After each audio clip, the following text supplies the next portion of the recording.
नहीं sir, hang नहीं हो रहा सर। मैं बात करता हूँ फिर। ठीक आप है नोट्स सर। बना दे सर, आप रिकॉर्ड कर लेना अपने पास। स्टार्ट करें आज की क्लास। Yes sir. परमिशन आप लोगों की। कैमरा बेटा कोई ऑन नहीं करेगा क्या? एक दो बच्चे तो कर ही लो ताकि क्लास प्रॉपर हो पाए।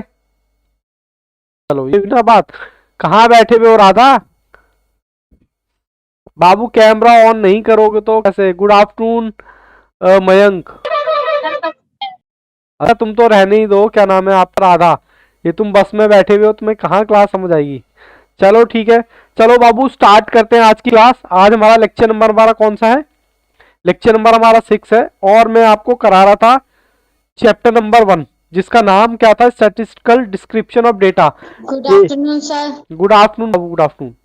तो हमने क्या किया था? हमने ए पार्ट इंट्रोडक्शन देख लिया था। बी पार्ट में हमने क्या देखा था? बी पार्ट में हमने collection of data as per collection, types of data as per collection, और types of data as per nature हमने देखा था, और प्रेजेंटेशन ऑफ डेटा देखा था। इसमें हमने सी पार्ट में स्टैटिस्टिकल सीरीज हमने देखी थी कि भैया वो सीरीज कैसे होती है। उसके बाद हमने स्टार्ट करेंगे आज डी।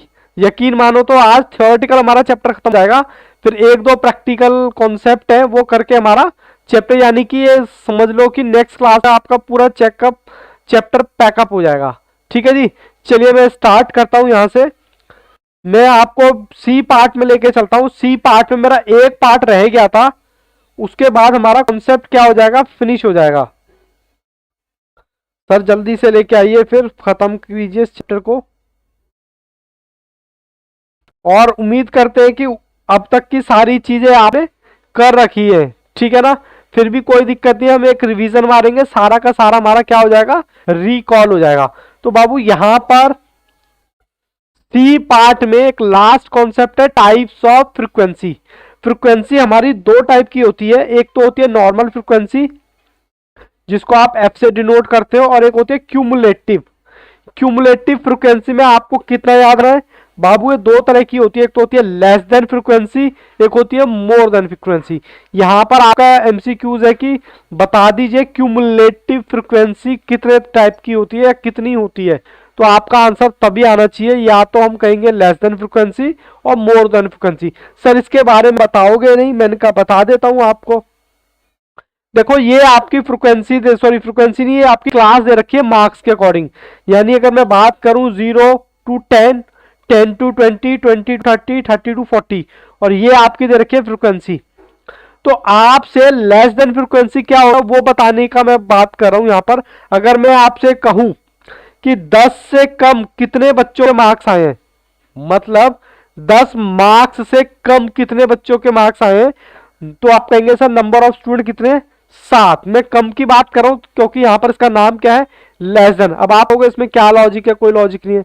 मैं आपको वैसे भी बता रहा हूं इसमें कोई लॉजिक नहीं है, ठीक है? क्या लॉजिक है क्या नहीं, आपको लगेगा यार बिना बिना बात की फालतू की बातें चल रही हैं, बट क्या करें, इंस्टीट्यूट हमें नंबर देगा। हमें सिर्फ क्या याद रखना है? क्यूमुलेटिव फ्रीक्वेंसी कितने टाइप की होती है? दो। एक होती है लेस देन, एक होती है मोर देन। यहां पर हमारा एमसीक्यूज हमसे पूछेगा। दूसरी बात मैं आपको सिर्फ ये बताने की बात कर रहा हूं कि ये होती क्या है लेस देन। कुछ नहीं होती भैया, ये आपकी क्लास है, ये आपकी फ्रीक्वेंसी है।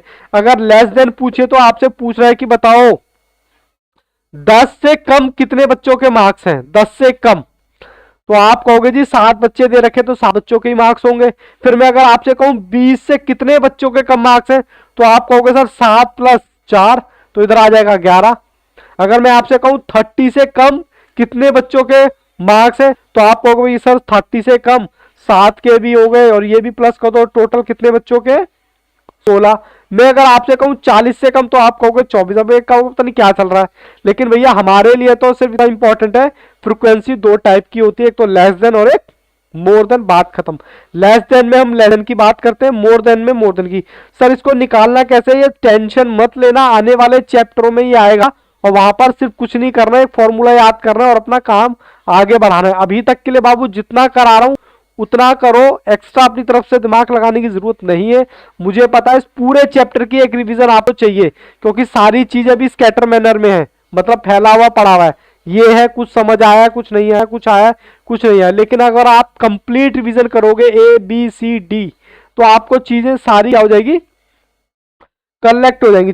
चलिए इसका शॉर्टकट क्या बताएं सर? इसका शॉर्टकट कुछ नहीं है, 7 ले लोगे, नीचे वाला इसमें ऐड करते चले जाओ, फिर नीचे वाला ऐड करते चले जाओ, फिर नीचे वाला क्या करो, ऐड करते चले जाओ, बस यही इसका शॉर्टकट है। नीचे वाला बस आप क्या करते चले जाओ, देखो वही बात आ जाएगी, 7, 16, 11 और ये 24। ठीक है, इसको कहते हैं, जहां पर हम कम लोगों को गिनते हैं उसको बोलते हैं लेस देन फ्रीक्वेंसी। ठीक है जी, इतनी बात याद रहेगी।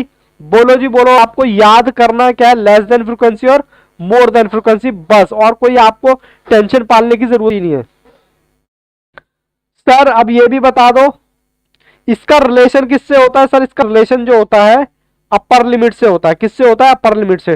सर जैसे एक बार प्रूफ करके बताओ। देखो मैं 10 की बात की थी ना, यहाँ पर मैंने 20 की बात की थी, यहाँ पर मैंने 30 की बात की थी, और यहाँ पर मैंने 40 की बात की थी। तो इसका जो रिलेशन होता है वो अपर क्लास से होता है। क्या सर ये भी याद कर रहे हैं? हाँ ये भी याद कर रहे हैं। यहाँ पर एक MCQs है बस, और आपको कुछ याद नहीं करना। सर मोर देन का भी बता दीजिए। मोर देन फ्रीक्वेंसी क्या होती है? जहां पर हम ज्यादा की बात करते हैं। मैं कहता हूं कि कितने बच्चों के या कितने लोगों के 40 से ज्यादा मार्क्स हैं। मतलब मार्क्स तो 40 है, कितने बच्चों के हैं 40 से? तो आप कहोगे 40 से ज्यादा नहीं, सॉरी 40 तक। 40 से ज्यादा मैंने यहां लिख दिया ताकि आपको मोर देन फ्रीक्वेंसी याद करने में आसानी रहे। तो आप कहोगे सर सभी के सभी 24 जो स्टूडेंट है उनके मार्क्स हैं कितने कितने? 40 से ज्यादा स्टूडेंट कितने के मार्क्स हैं? क्योंकि 24 बच्चे हमारे पास, 24 स्टूडेंट है, 40 से ज्यादा या 40 तक कितने बच्चों के मार्क्स हैं? तो आपका आंसर आएगा 24। ठीक है, फिर मैं अगर आपसे बात करूं 30 बच्चों से, यानी 30 तक कितने बच्चों के मार्क्स हैं? तो आप कहोगे भैया 17। ये आएगा कैसे, ये भी अभी मैं आपको बता देता हूं। ये आएगा कैसे, आप कंफ्यूज हो रहे। मैंने आपको पहले 40 की बात की थी। ठीक है, आप बताओ 40 से तो ये सारे बच्चे ज्यादा ही हैं। बोलो हाँ के ना। सबका टोटल लगा दूं? ये जो नंबर आपको दे रखे हैं, ये जितने भी नंबर ऑफ स्टूडेंट है, टोटल कितना है मैं टोटल आपको करके दिखाता हूं। टोटल 7 + 4 + 5 + 8, ये सब बच्चों के कितने नंबर है? 40 से ज्यादा नंबर है। तो यहां पर आंसर आ गया 24। फिर अगर मैं 30 की बात करूं तो इसमें से क्या करोगे आप? ये घटा दोगे, कितने? 8 नंबर घटा दोगे, क्योंकि 8 नंबर कौन सी कैटेगरी में? ये 40 की कैटेगरी। तो 8 घटा दो इसमें से, तो आपका आंसर आ जाएगा 17। फिर इसमें और घटाते हुए चले जाओगे तो आंसर आ जाएगा 13, और इतना और घटाते चले जाओगे तो आंसर आ जाएगा आपका 8। तो बात समझ आ रही है? यहाँ पर सबने कैमरे बंद कर दिए। बेटा क्लास लेना मेरे लिए बहुत मुश्किल हो जाता है। ठीक है, प्लीज थोड़ा सा मेरे साथ कोऑपरेट कीजिए, करा कीजिए आप प्लीज। ठीक है, ये सब मैं आप ही के लिए नोट्स बना रहा हूँ। मेरा तो पेपर हो चुका, मैं तो फाइनल में पहुंच चुका। मुझे आपको लेके आना है फाइनल में। आपको पहले इंटर पास कराना है, पहले फाउंडेशन पास कराना है, फिर आपको इंटर भी पास कराना है। अब वो बाबू कैसे होगा? आप देखो ना, चीजें कितनी टेक्निकल है। मुश्किल नहीं है, बस ये है कि जहां लर्निंग का काम है वहां लर्न करेंगे, जहां क्वेश्चन से सॉल्व करने का काम है वहां क्वेश्चन से सॉल्व करेंगे। तो मैंने आपको क्या बताया, आपको समझने की जरूरत नहीं है भैया लेस देन फ्रीक्वेंसी क्या होता है, मोर देन फ्रीक्वेंसी क्या होता है। आगे वाले चैप्टर में आएगा, मैं डिटेल में इसकी बात करूंगा। फिलहाल के लिए क्या याद करना है, क्यूमुलेटिव फ्रीक्वेंसी कितनी होती है? सर 2, एक होती है लेस देन और एक होती है मोर देन। लेस देन का रिलेशन कौन सी क्लास से होता है? अपर क्लास से, और मोर देन का लोअर क्लास से। सर देखो राधा गार्डन में, अरे नालायक ऐसे मत करो, राधा गार्डन में नहीं घूम रही बेटा, घर से कोचिंग से घर आ रही है, बस एक दूसरे की वो करने में लगे हुए। अभी तक मुझे बताओ 2 बातें क्या याद आएंगी आपको? बोलो। मैंने बात की है यहाँ पर क्यूमुलेटिव फ्रीक्वेंसी कितनी, लेस देन फ्रीक्वेंसी और more than frequency. Less than frequency का रिलेशन किससे होता है? अपर, और लोअर का मतलब मोर देन का लोअर से। बस इसके ऊपर आपका एक MCQs है, मैं आपको वो करा देता हूं। ये मेरे असाइनमेंट का क्वेश्चन है, ये रहा। क्या रहा? क्यूमुलेटिव फ्रीक्वेंसी रेफर्स टू, बताओ कौन सी होती है, लेस देन और मोर देन। बस यही बाबू आपका एक वो है, मतलब MCQs। ICI के मॉड्यूल में इसका कोई क्वेश्चन नहीं है, बस ये दे रखा है, इसलिए मैंने ज्यादा इस पर जोर भी नहीं डाला। अब मैं आज का पार्ट स्टार्ट कर सकता हूं। पार्ट D, 4 पार्ट थे ना हमारे। हमारा इंट्रोडक्शन हो गया, फिर हमारा types of data as per nature और एज पर कलेक्शन और प्रेजेंटेशन ऑफ डेटा, ये हमने साइड कर दिया। फिर उसके बाद हमने सीरीज देखी थी। सीरीज होती है इंडिविजुअल, कंटिन्यूस और डिस्क्रीट। डिस्क्रीट का मैंने नाम बताया था आपको, अनग्रुप, सिंपल और इंडिविजुअल। और कंटिन्यूस का नाम मैंने क्या बताया था, ग्रुप। ये छोटी छोटी चीजें मैंने आपको याद कराई थी। फिर उसमें इंक्लूसिव और एक्सक्लूसिव बताया था। इंक्लूसिव में बताया था आपको ओवरलैपिंग होती है, और जबकि एक्सक्लूसिव में हम सिंगल डेटा को लेते हैं। ठीक है, हमने बात कर चुकी थी। आज हम बात करने वाले हैं पार्ट डी, जिसमें बहुत ही आसान है, फ्रीक्वेंसी डायग्राम। फ्रीक्वेंसी क्या होता है आपको पता है, जो भी नंबर ऑफ स्टूडेंट रिपीटेड होते हैं उसको बोलते हैं क्या, फ्रीक्वेंसी। हाँ सर ठीक है। सर ये डायग्राम होते कितने तरह के हैं बाबू, 3 तरह के डायग्राम होते हैं, जिसको एक तो बोला हिस्टोग्राम, दूसरा बोला फ्रीक्वेंसी पॉलीगन, और तीसरा बोला ओगिव। ओगिव कह दो या ओजो कह लो, एक ही बात है। सर आज रिकॉर्डिंग ऑन नहीं की, अरे बाबू तुम्हारा ध्यान यहीं पर है मयंक।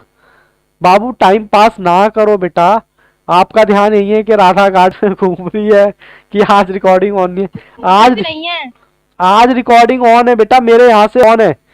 अब मेरे यहाँ पर लेक्चर में रिकॉर्डिंग चालू हो रही है, टेंशन नहीं है किसी भी चीज की, बस मैं ये देख रहा।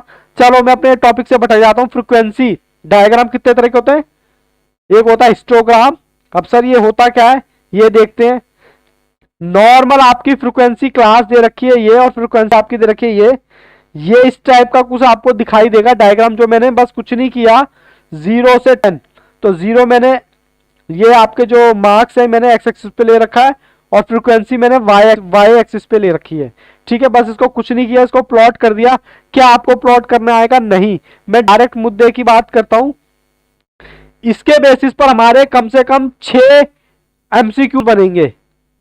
6। सबसे पहले पूछा जाएगा हिस्टोग्राम डायग्राम किस सीरीज के लिए बनाते हो, तो आंसर आता है कंटिन्यूस डेटा के लिए बनाते हैं। पहली चीज याद रहेगी क्या, बोलो। फिर उसके बाद ये सर किसकी तरह दिखाई देता है, तो दूसरा एमसीक्यू होता है सर ये बार डायग्राम की तरह दिखाई देता है। देखो बार डायग्राम कुछ इसी तरह से होता है ना, बार ऊपर नीचे ऊपर नीचे। ओके, ओहो क्या हो गया ये,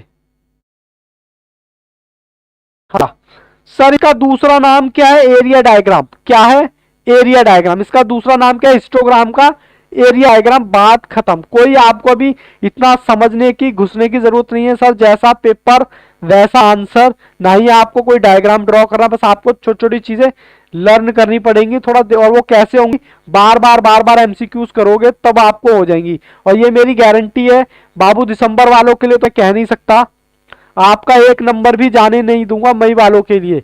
अभी जितना समझ आ रहा है वेल गुड, नहीं समझ आ रहा मैं सारी चीजें एक क्लास लूंगा रिवीजन की, आपको पता चल जाएगा कि हाँ जी सारी चीजें सब सबमिट गई हैं। ठीक है, चलिए जी। उसके बाद ये चीज याद रहेगी, इसका दूसरा नाम क्या है, डायग्राम। सर ये किसके कंपैरिजन करने के काम आता है, आप देखो कंपैरिजन कर सकते हो, ये देखो इससे कंपैरिजन कर सकते हो, इससे भी कर सकते हो, इससे भी कर सकते हो, इससे भी कर सकते हो। ठीक है जी, कंपैरिजन करने के काम आता है।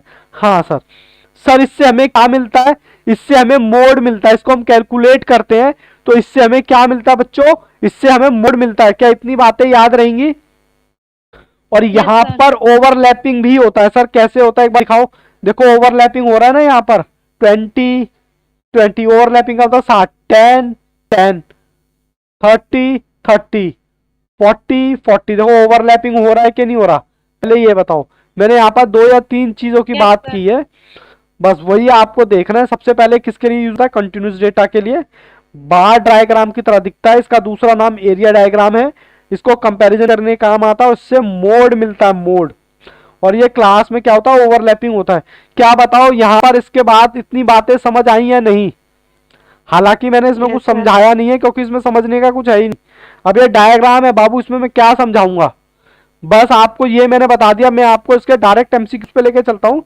एमसीक्यूज है मेरे 35, ये मेरे असाइनमेंट के एमसीक्यूज हैं। बताओ जी बताओ, एरिया डायग्राम का दूसरा नाम क्या है, मैंने आपको उल्टा बता देता, हिस्टोग्राम। मैंने आपको बताता हिस्टोग्राम का दूसरा नाम एरिया डायग्राम है, लेकिन यहाँ पर क्वेश्चन जो ड्राफ्ट हुआ है एरिया डायग्राम का क्या है, हिस्टोग्राम। बोलो जी बोलो, यहाँ तक किसी बच्चे को कोई दिक्कत। No sir. सतीश, ऋतु, जन्नत, वेरी वेरी गुड। चलिए कहता है कंपैरिजन अमंग फ्रीक्वेंसी वेरियस। अच्छा ये सॉरी ये दूसरे उसका है, ये नहीं करना, ये अभी कराऊंगा थोड़ी देर में। कह रहा है for histogram class must be overlapping होती है या नहीं होती है? होती है सर, होती है। ए इसका आंसर हो गया। फिर कहता है which of the following is not true, कह रहा सही नहीं है हिस्टोग्राम से। अच्छा हिस्टोग्राम से मिलता क्या है सर? ये आपने नहीं पढ़ाया, ये आपने नहीं पढ़ाया सर, एक मैंने पढ़ाया है। वी हैव ऑब्टेन, हिस्टोग्राम से क्या मिलता है? मोड मिलता है या मीडियन मिलता है? सर मोड मिलता है। मोड मिलता है, ये लो दिखा देता हूं, ये रहा मोड। ठीक है जी। Yes sir. आपसे पूछा गया कौन सा सही नहीं है, तो आपने इसी पर टिक करा है जो सही नहीं। इसका मतलब बाकी सही होंगे। किसी किसी एमसीक्यूज में दिमाग नहीं लगाना होता, वो सिर्फ आपकी कॉन्सेप्ट क्लैरिटी चेक कर रहे होते हैं। ठीक है जी। अब कह रहा है we have obtain from histogram dash, मीड मिलता है, मोड मिलता है या ए मिलता है अर्थमेटिक मीन? बताओ जी। मोड। मोड सी। सी, मैं लिख देता हूं उसमें मोड। किसी भी बच्चे को बाबू दिक्कत है तो प्लीज वो बोल सकता है, हालांकि बच्चे जवाब दे रहे हैं। Very very good. इसमें बाबू कुछ समझने का नहीं है, जैसा देश वैसा भेज। अच्छा ये दूसरा आ गया क्या हमारा 39। अच्छा 39, ये बाबू हमारा दूसरे डायग्राम का क्वेश्चन आ गया 40 तक। अब मैं आपको लेके चलता हूं आईसीआई के क्वेश्चन पे। आईसीआई के क्वेश्चन नंबर 55, ये आपका आईसीआई का ए एक्सरसाइज है, उसका क्वेश्चन नंबर 55 है। कह रहा mode of distribution can be obtain, क्या मोड किससे मिलता है? बताओ जी। हिस्टोग्राम से या लेस देन फ्रीक्वेंसी से? ए, ये तो अभी मैंने पढ़ाया नहीं, ये भी नहीं पढ़ाया और ये भी पढ़ाया नहीं, तो सर यही पढ़ाया तो मतलब यही होगा। बोलो जी। फिर आपको क्वेश्चन नंबर 57 कहता है कंपैरिजन, कह रहा है कंपैरिजन करने के लिए क्लास फ्रीक्वेंसी पॉसिबल होती है किसमें? पॉलीगन तो मैंने पढ़ाया नहीं, ओ जो भी मैंने पढ़ाया नहीं, हिस्टोग्राम में। बी। ठीक है जी। चलिए जितनी बात समझ आती है बच्चों, ये मैंने 6 एमसीक्यूज इसमें ड्रॉ किए गए हैं। इसका आप मैं चाहता हूं आप क्या कहते हैं एक स्नैपशॉट ले लो। जन्नत यस, और यहां पर हिस्टोग्राम मैंने कंप्लीट करा दिया। ठीक है, जिससे जितने जितने एमसीक्यूज बन सकते हैं, हालांकि आपके स्टडी मटेरियल में ऑलरेडी 2 ही दे रखे हैं। ठीक है, बट मैंने अपने जो नोट्स से तैयार किए वो कितने 6 ड्राफ्ट कर दिए, ताकि अगर हिस्टोग्राम आया तो आपसे बच के नहीं जाएगा। ठीक है जी। चलिए जी, अब मैं आपको आगे लेके चल सकता हूं। फ्रीक्वेंसी पॉलीगॉन है परमिशन? ओके बाबू, आज क्लास बहुत डिफिकल्ट हो रहा है ना। सबसे पहले तो ये होता क्या है फ्रीक्वेंसी पॉलीगॉन? देखो जी, इस तरह से मार्क्स होते हैं और ये आपकी फ्रीक्वेंसी, और ये मैंने इसको प्लॉट कर दिया, कुछ तरीके का दिखाई देता है। ठीक है जी। अब इसको हमें याद क्या करना है? कहता है एक तो ये डिस्क्रीट डेटा के लिए हमने हिस्टोग्राम बात की थी, सिर्फ कंटिन्यू डेटा के लिए काम आता है। कह रहा है ये दोनों के लिए काम आता है, चाहे आप हिस्टोग्राम बना लो, सॉरी कंटिन्यूस डेटा बना लो या डिस्क्रीट डेटा बना लो, ये दोनों के काम आता है। पहली चीज यहाँ पर एमसीक्यूज है। ठीक है जी, आपसे पूछा जाएगा किसके काम आता है। बोलो जी बोलो। ठीक है एक बार और बता बाबू, फ्रीक्वेंसी पॉलीगॉन डायग्राम हमारे 2 सीरीज के लिए बनाया जाता है, जिसको मैंने बोला डिस्क्रीट डेटा और कंटिन्यूस डेटा, बात खत्म। और ये होता कैसा है? मार्क्स इस तरीके से, फ्रीक्वेंसी इस तरीके से, और ये इस तरीके से दिखाई देता है। लेकिन कह रहा है अगर हम इसको लाइन में कन्वर्ट कर दें तो हमारा कर्व की तरह दिखने लगता है। क्या दिखने लगता है? कर्व की तरह। और इससे रिलेटेड बाबू आपका इसमें पॉलीगन से रिलेटेड कोई भी एमसीक्यूज नहीं है, सिर्फ एक एमसीक्यूज है मेरे नोट्स में जो मैंने दे रखा है। कहता है पॉलीगन फ्रीक्वेंसी सूटेबल, सिंपल को याद करो, आप डिस्क्रीट भी कहते हो, और ग्रुप फ्रीक्वेंसी को कंटिन्यूस भी कहते हो। सर आंसर कौन सा हो गया? सी। सी, क्योंकि मैंने लिखा ना बाबू, यहां पर देखो दोनों के लिए आता है। ये देखो ये गोला दिखाई दे रहा है, ये दोनों के लिए। बस इसका एक ही एमसीक्यूज है और इतना आपको ज्यादा दिमाग इसमें लगाने की जरूरत नहीं है। ठीक है जी। जी सर, अब आप आ जाओ अच्छा ये कर्व जो है ना, इसमें जो कर्व है, कह रहा कर्व का किसी तरह बोलते हैं, इसको बेल शेप की तरह बोलते हैं। ये इस तरीके से दिखाई देता है पॉलीगॉन का जो डायग्राम है। हालांकि आपको बताया, ड्रॉ करना नहीं आएगा, इस तरह का दिखाई देता है। और ये कर्व को हम दूसरा नाम क्या बोलते हैं? बेल शेप भी बोलते हैं। क्या बोलते हैं? Bell shape. हाँ बस आपको ये दो ही बातें याद रखनी है बस, कि कर्व को क्या बोलते हैं? बेल शेप बोलते हैं। और आपको पॉलीगॉन जो है आपका जो फ्रीक्वेंसी है, जिसका ग्राफ है, वो दो सीरीज के लिए बनाया जाता है, एक तो डिस्क्रीट और एक कंटिन्यू डेटा के लिए। अब ओ गिव्स क्या होता है सर? ये भी एक डायग्राम होता है, ये भी कुछ इस तरह का डायग्राम होता है, फ्रीक्वेंसी भी होती है इसमें। अब हमें क्या लेना देना है इससे? बस ये मान लो एक तरह का डायग्राम होता है, ठीक है। अब इसका दूसरा नाम क्या है ओ गिव का? पहले तो ये बताओ, ये वाला खत्म हो गया क्या? Frequency polygon. क्या बातें याद रखनी है यहाँ पर? डिस्क्रीट डेटा और कंटिन्यूस डेटा, बस बात खत्म। और कर्व जो है, फ्रीक्वेंसी कर्व जो है बेल शेप में होता है। किस में होता है? बेल शेप में। बस ये दो बातें आपको याद रखनी है, उससे ज्यादा आपको कुछ याद रखने की जरूरत नहीं है। अब कहता है ओ गिव क्या होता है? ओ गिव भी एक तरह का ग्राफ होता है, इसको मैं दिखाऊंगा कैसा होता है, बट फिलहाल ये मानो इसका दूसरा नाम क्या है ओ गिव का? Frequency cumulative frequency diagram. अरे बोलो, सबने कैमरे बंद कर लिए बाबू, प्लीज एक दो बच्चा तो ऑन करो, प्लीज बच्चा ऑन कर लो बाबू। ओ गिव का दूसरा नाम क्या है? Cumulative frequency. क्या होता है? Cumulative frequency. यहां पर एमसीक्यूज है। एक आपसे पूछा जाएगा सर मेरी आवाज नहीं जा रही आपके पास। बाबू क्या करूं, आवाज नहीं आ रही तो बताओ, अब इसमें क्या कर सकता हूं? अच्छा ये कितने, वो जो कितने टाइप्स के होते हैं सर? ये दो टाइप के होते हैं, लेस देन और मोर देन, ठीक है जी। और लेस देन और मोर देन में आपको पता है कि लेस देन का रिलेशन होता है अपर लिमिटेड से, और मोर देन का होता है लोअर लिमिटेड से, लिमिट से, ठीक है जी। फिर जहां पर ये दोनों कट करेंगे वहां पर क्या मिलता है इससे मुझे? मीडियन।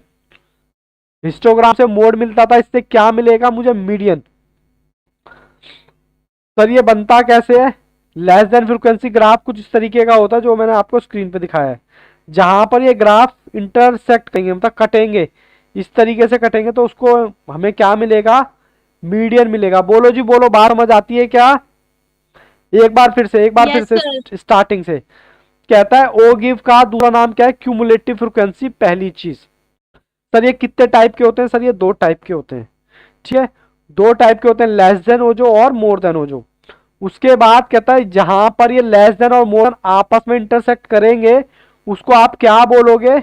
उसको आप बोलते हो मीडियन। क्या बोलते हैं? मीडियन, ठीक है जी। हाँ सर इसको मीडियन हमें जो मिलेगा, कहाँ मिलेगा? मीडियन मिलेगा।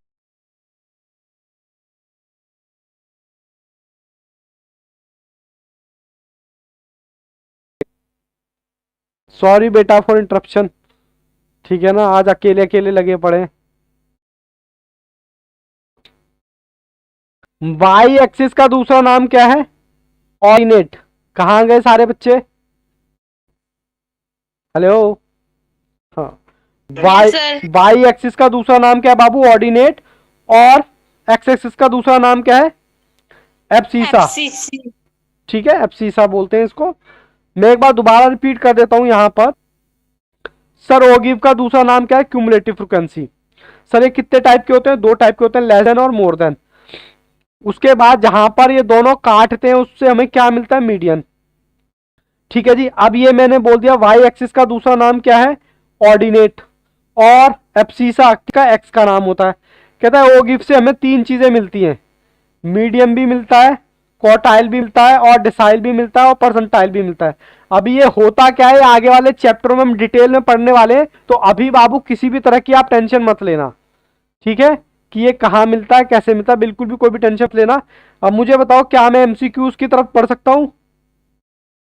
Yes sir. 5 बातें मैंने बताई, 5 बातें बाबू कौन कौन सी? ओ गिव से क्या मिलता है? इसका दूसरा नाम क्यूमुलेटिव।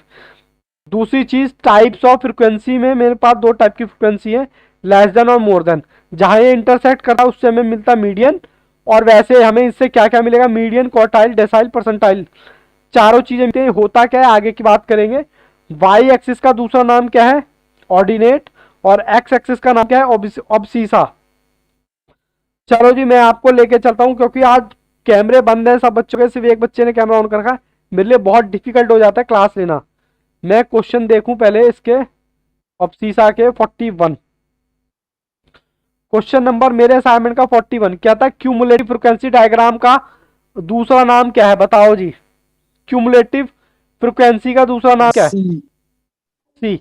बोलो Sir, यहाँ G. कोई दिक्कत परेशानी है तो बताओ मुझे। सी। No, चलिए sir. बच्चे जवाब दे रहे हैं। No, कहता है sir. ओ गिब्स कितने टाइप के होते हैं? बताओ मैं कितना फिल इन द ब्लैंक्स करूं? Type. B.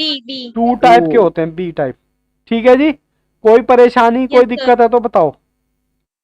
उसके बाद 43 कह रहा है less than types of ordinate. Less than मैंने बताया ना, ये देखो ये फ्रीक्वेंसी होती है। यहां पर हम लेस देन दिखाते हैं और यहां पर हम अपर लिमिट दिखाते हैं। ठीक है, इसको हम बोलते हैं वाई एक्सिस और इसको बोलते हैं हम एक्स एक्सिस। तो आपसे पूछा क्या? Less than. लेस देन तो बोलते किससे? वाई एक्सिस की बात कर रहा है। इसका दूसरा नाम क्या था मुझे बताओ? ऑर्डिनेट। अच्छा दे भी दिया ऑर्डिनेट। कहता है किस फ्रीक्वेंसी में होता है? लेस देन में होता है या मोर देन में होता है? ये आपसे ऑर्डिनेट पूछा हुआ है। ऑर्डिनेट मतलब लेस देन में। ठीक है ब्रो, हालांकि क्वेश्चन में ही आंसर छुपा हुआ है। ये कहता है for less than type of जो ऑर्डिनेट रेफर किसको करता है? ऑर्डिनेट आपको पता है ना वाई फ्रीक्वेंसी को बोलते हैं। ये किसको रेफर करता है? ये लेस देन को रेफर करता है, ये वाला। ठीक है। बी कह रहा है अब सीसा। ओहो,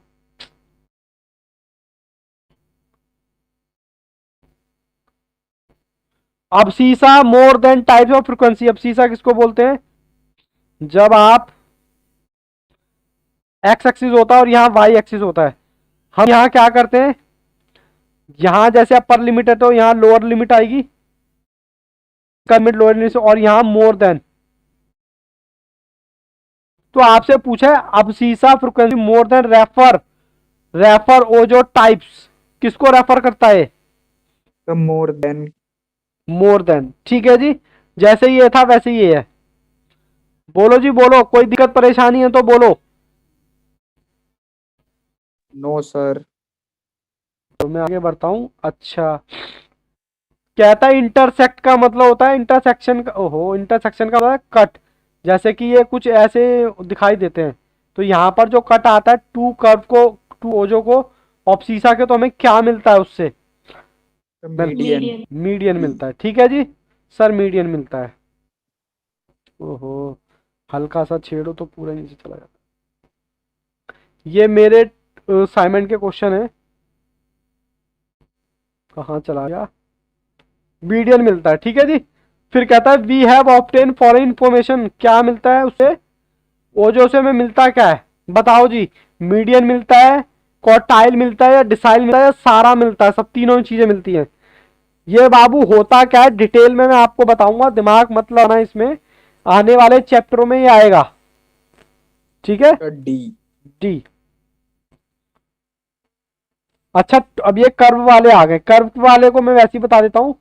कर्व का कैसे होता है? देखो हम ऐसे करके बनाते हैं ना, तो इसको बोलते हैं कर्व। और कर्व का दूसरा नाम क्या है इसका? कर्व का एरिया की फ्रीक्वेंसी क्या होती है? 1। क्या होती है? 1। याद रहेगी क्या ये? Hello, Yes, sir. ओके याद रहेगी सर। अच्छा फ्रीक्वेंसी कर्व की लिफ्टिंग फॉर्म क्या होती है? सर एक क्वेश्चन ही लिमिटिंग, लिमिटिंग की हम बात करते हैं अभी। अभी ये शायद हमने किया नहीं है कर्व का। Sir, ये वाला नहीं करा अभी। ये वाला नहीं करा। ठीक है चलो कोई बात नहीं, मैं बता देता हूं। कर्व जो होता है ना इसका, कर्व बाबू इस तरीके का होता है। और ये ओहो,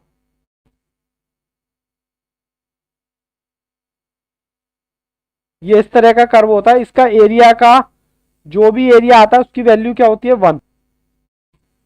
बस आप ये मानो हिस्टोग्राम डायग्राम पढ़ा था हमने और पॉलीगन पढ़ा था। अगर हम इसको एक्सटेंड कर दें तो वो कुछ इस तरह का, मतलब इस तरह का कर्व बन जाएगा, हिस्टोग्राम और पॉलीगन। अगर हम इन दोनों को मिला दें या इन दोनों को ड्रॉ करें तो इस तरह का आएगा, जिससे होता है नीचे से तो पहले तो इंक्रीज होता है लोअर, फिर ये टॉप पर जाएगा, फिर ये डिक्रीज हो जाएगा। इसके लिए इतना याद रखो, कर्व के लिए जो यूज होते हैं कर्व की तरह, हिस्टोग्राम और फ्रीक्वेंसी पॉलीगन। तो इसका कौन सा आंसर हो गया? ये दोनों ही इसके आंसर हो गए। ठीक है, लिमिटिंग का मतलब है किसमें आप बना सकते हो ये। ठीक है जी, एक दो क्वेश्चन में दिक्कत हो रही होगी आपको। अब मैं आपको लेके चलता हूं अपने कौन से पे, एमसीक्यूज पर लेके चलता हूं जो आपके आईसीआई मॉड्यूल में दे रखे हैं। आईसीआई मॉड्यूल के क्वेश्चन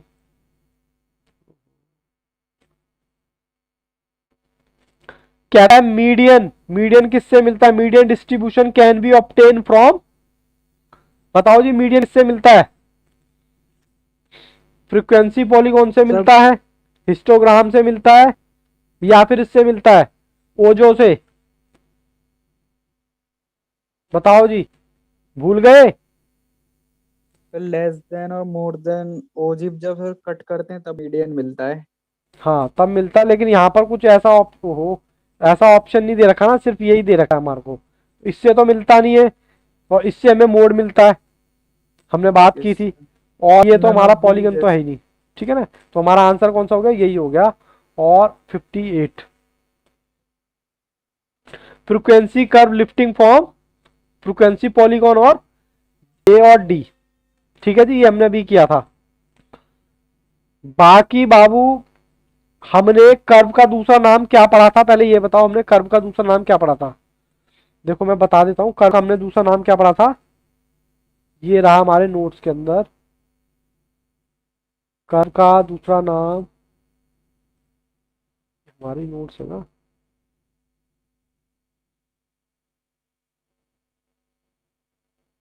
ये फर्स्ट वाले चल रहे हैं क्या? अच्छा इसमें होगा,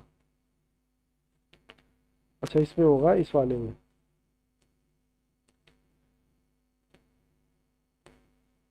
ये देखो, कर्व का दूसरा नाम क्या है हमारा? ये रहा, बेल शेप। क्या बोलते हैं इसको? Bell shape. बेल हाँ बस, ज्यादा दिमाग लगाना। तो इसका आंसर हो गया ये। कह रहा है इस most commonly use frequency curve are bell shape. फिर अब ये कहता है आपको डिस्ट्रीब्यूशन ऑफ प्रॉफिट कंपनी। अब ये आपको कहता है ये भी किससे, जैसे डिस्ट्रीब्यूशन प्रॉफिट जो होता है कैसे डिस्ट्रीब्यूट होता है। मान लो ये कोई कर्व है, प्रॉफिट थोड़ा मिलेगा, फिर ज्यादा मिलेगा, फिर नीचे मिलेगा, तो ये किसकी तरफ शेप आ गया? ये आपका बेल शेप ही आ गया। ठीक है, बोलो जी बोलो, कोई दिक्कत परेशानी है तो बाबू बोलो। No sir. बाकी दिक्कत मैं आने नहीं दूंगा, एक रिवीजन लूंगा कंबाइंड, तो आपको चीजें आप क्लियर होती चली जाएंगी। ठीक है जी। इसी के बेसिस पे बाबू ये मेरा चैप्टर खत्म तो मैं नहीं कहूंगा, क्योंकि मेरे एक दो प्रैक्टिकल और हैं आज की क्लास में। ये दो प्रैक्टिकल क्वेश्चन है आज की क्लास में। कोई डाउट है, परेशानी है तो पूछो आज की क्लास से रिलेटेड। मैं एक बार रिपीट कर देता हूं आज की क्लास का कंटेंट। मैंने आज की क्लास बाबू यहां से स्टार्ट की थी। मैंने कहा था 3 डायग्राम होते हैं फ्रीक्वेंसी डायग्राम। एक तो बोला था हिस्टोग्राम। हिस्टोग्राम में मैंने बोला था दिमाग लगाने की जरूरत नहीं है, 4-5 बातें याद रखनी है। पहला क्या बताया था, ये कंटिन्यूस सीरीज के काम आता है। दूसरा ये बार डायग्राम की तरह दिखता है। तीसरा ये एरिया डायग्राम, इसका दूसरा नाम है, और ये कंपेरिजन करने के काम आता है, और इससे हमें मोड मिलता है, और इसमें क्लास जो होती है ओवरलैपिंग होती है, ये मैंने कराया था। ठीक है, अब आप इसमें लॉजिक ढूंढोगे तो बेटा बुरी तरह से कंफ्यूज हो जाओगे, क्योंकि सारे डायग्राम एक से आपको दिखेंगे। दूसरी बात मैंने बताई थी पॉलीजन। पॉलीजन में मैंने बात की थी कि एमसीक्यूज के पॉइंट ऑफ व्यू से 2 बातें आपको याद रखनी है कि एक किस डेटा के लिए ड्रॉ होता है, तो होता है डिस्क्रीट और होता है कंटिन्यू। बात खत्म, और आपको अपना दिमाग इसमें ज्यादा नहीं लगाना है। फिर मैंने इसमें बात की थी कर्व, जो कर्व डायग्राम वो किसकी शेप में दिखता है? बेल शेप में। बात खत्म। फिर उसके बाद मैंने बात की थी ओजो के बारे में बात की थी। तो ये क्यूमुलेटिव फ्रीक्वेंसी डायग्राम, इसका दूसरा नाम है। ये 2 टाइप के होते हैं, अपर लिमिट और लोअर लिमिट। जहां दोनों इंटरसेक्ट करते हैं उससे हमें मिलता है मीडियन। और हमने बात की थी वाई एक्सिस का दूसरा नाम क्या है? ऑर्डिनेट। और एक्स एक्सिस का नाम क्या है? ऑब्सीसा। बस। और हमारे को इससे क्या मिलता है? मीडियन भी मिलता है, क्वार्टाइल भी मिलता है, डिसाइल भी मिलता है, परसेंटाइल भी मिलता है। ये होते क्या है, ये आगे के चैप्टर में सीखेंगे। बोलो यहाँ तक किसी को कोई दिक्कत? बोलो बाबू, यहाँ तक नो कोई सर। दिक्कत है तो सर। बोलो। ठीक है, नो यहाँ सर। तक किसी बच्चे को कोई दिक्कत नहीं। चलो बाबू, मैं क्लास को यहीं रखूँ फिर। Yes sir. चलो बाबू, नेक्स्ट क्लास में मैं इसका एक प्रैक्टिकल पोर्शन है ना, वो और मैं करा दूंगा। हो सके तो मैं कल, आप फ्री हो तो मैं कल क्लास ले लूंगा, क्योंकि मेरी तरफ से एक क्लास आपकी मिस हो गई थी। यस सर, कल ले लेंगे। चलो ठीक है बाबू, कल ले लेंगे। चलो बाबू, all the best, take care, good night, bye bye.